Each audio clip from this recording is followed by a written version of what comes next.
I have some things to say.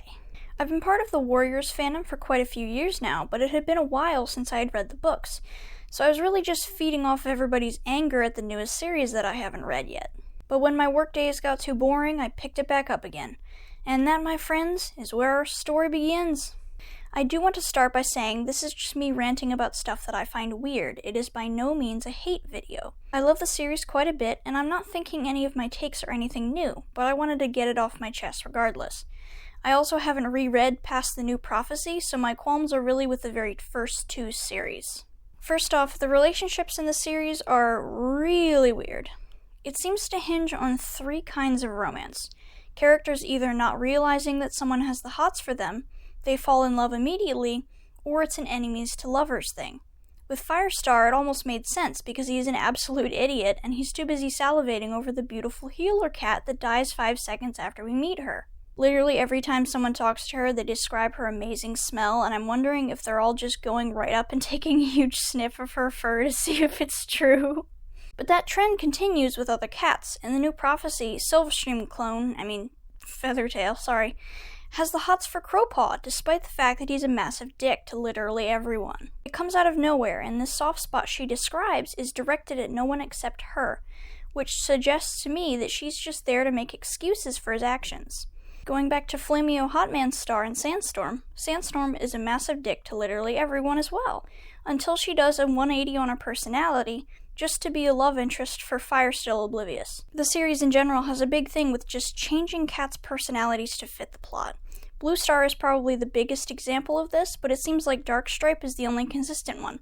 He's consistently an asshole. Cloudtail also bothered me because he has a complete turnaround once being captured by Two Legs. I get that traumatic events can have a big effect on your personality, but it felt like it came at exactly the perfect time plot-wise so that Cloudtail could finally be useful. I also find it interesting how he's the only atheist in the clan, which goes against their entire belief, but he doesn't get nearly as much heat for that as he does for being born a kitty pet. I try to suspend my disbelief when I'm reading the series because it's a bunch of cats fighting each other while their dead parents eat popcorn above them and do nothing to help, but I never really got that whole clan division thing. Why would where you were born, whether it be with Two Legs or another clan, cause you to be disloyal? Why does there seem to only be a few who are willing to give these cats a chance?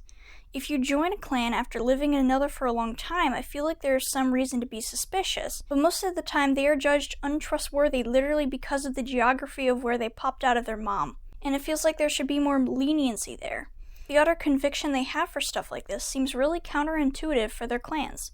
Wouldn't you want more people to help grow your clan? Even if they were born in a different place, they're coming to you for help, and their skill can be used regardless. It just seems like being open-minded is against clan law or something. Fire Stupid keeps getting called a kitty pet over and over, even when he has become clan leader and proved constantly that he is much more than where he was born. That's more of a nitpick though. I know that there are other problems that people have pointed out, like the stupidity of medicine cats not having mates, or the litter mates having kits thing, and all of the inconsistencies. That's not even mentioning the weird family lines and the grooming. But people have talked those topics to death, so I'm just going to leave that to other people who have studied the series more than I have. This video isn't an in-depth analysis, it's my first thoughts on a series I haven't read in a while. The biggest issue for me story-wise is just that the characters are molded to fit the plot and not the other way around. There seems to be an attempt to set things up, but in doing so, they change the characters to fit that destination in a way that often doesn't make sense. Sandstorm has a personality 180 so she can get with Fireflame Orange Pelt, Blue Star goes all weird and makes bad decisions so that Flapjack Star can be leader, Cloudtail has a two-leg scare so he stops getting handouts, the list goes on and on. And again, this analysis is based only on the first series. Maybe it gets better as you go along, or worse. I really don't remember. The one example of good character development I noticed is actually, surprisingly, with Squirrelpaw. She's basically a younger, even more annoying version of Sandstorm, and bothers Brambleclaw literally the entire first few books. But when she goes on that journey, she seems to actually learn something, and you can see her gradually gaining virtues like patience and when not to antagonize the cats who could easily just leave you behind from the journey you weren't supposed to be on. When she comes back, both her and her sister have changed, and it makes sense. That was a long journey, so both of them won't be the same when they come back. It certainly makes more sense than yelling at Bramblestar that she's feeling nostalgic and wants to have more of his babies, but that's a story for another time. Thank you for watching. I normally don't do Warriors content because there are just so many discussion videos about it already, but I really need somewhere to put all of the thoughts inside my head. If you'd like to see more Warriors stuff, let me know in the comments below. Ultimate out. I thought it was a joke that there were Infinity ThunderClan cats, but there are literally like 3 times as many of them as any of the other clans. What the hell?